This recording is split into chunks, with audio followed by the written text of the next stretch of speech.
Welcome back now at 7:46. As we settle into 2025, it is the perfect time to take a fresh look at our finances and ensure we are on the right track to meet our long-term goals. Here to help us understand how we can set ourselves up for financial success, this year's financial advisor, Tim Dahlberg. Good morning. How you doing? I'm doing great. Thanks for having me. All right, so we're looking at the start of the year. Now is the time to really, start to analyze your budget, your finances.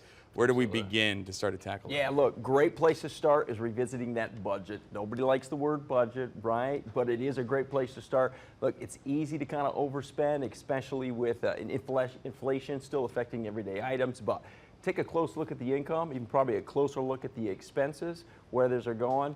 And then from there, that's when you can really start thinking about, write down your financial goals that you have for 2025, and that's going to be a great start for January. Yeah, I know a lot of folks probably out there saying, hey, this year I really want to get a handle on that debt. That's right. Is there a good way to do that is now? I mean, obviously anytime, right? Yeah, that's right.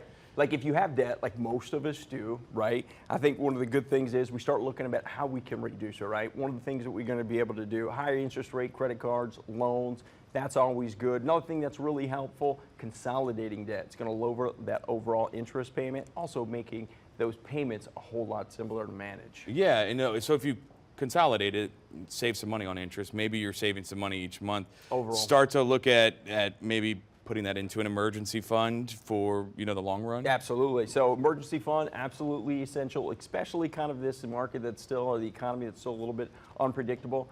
So kind of a good rule of thumb, 3 to 6 months of living expenses, right? And that just makes sure that it's set up. You want something that's safe, something that's going to be liquid, readily accessible in case you have those unexpected financial challenges. And let me ask you this, because I always get this question. People say, hey, 3 to 6 months.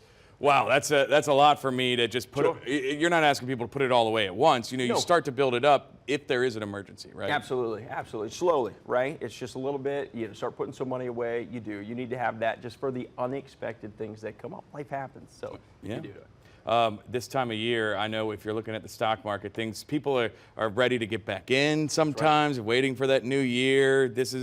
Can be a frothy time, especially with the change of a president. I mean, you've got a lot to look at here if you have some investments. Sure. Look, kind of as the financial situation evolves, so too should your portfolio evolve with it. Okay, as you're getting close to retirement, that may be where you want to kind of scale back, maybe be more conservative, reduce some of that risk, which is always good. Also, if the market has allowed your investments to kind of stray from that original allocation, good time to rebalance. Like you just said, we have a new administration, new policies coming in.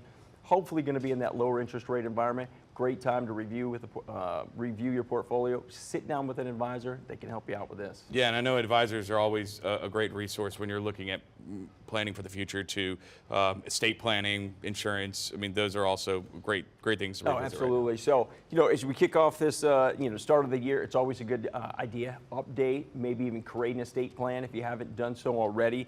That's going to include things like your will, powers of attorney, healthcare proxy. Also, make sure your life insurance coverage, right? Any kind of major events, whether it's buying a home, getting married, having a child, make sure that those needs are being reflected. Also, look at your insurance coverage policies, right? Make sure they reflect your current situation. Main thing that you want to do is make sure the loved ones are protected. Yep. I think if you can do those things, you're going to be set up for financial success in 2025. All right, we'll do it. We'll see you later on. Maybe next year will be even better. All right. That's right. Thank you, Tim. Appreciate your time.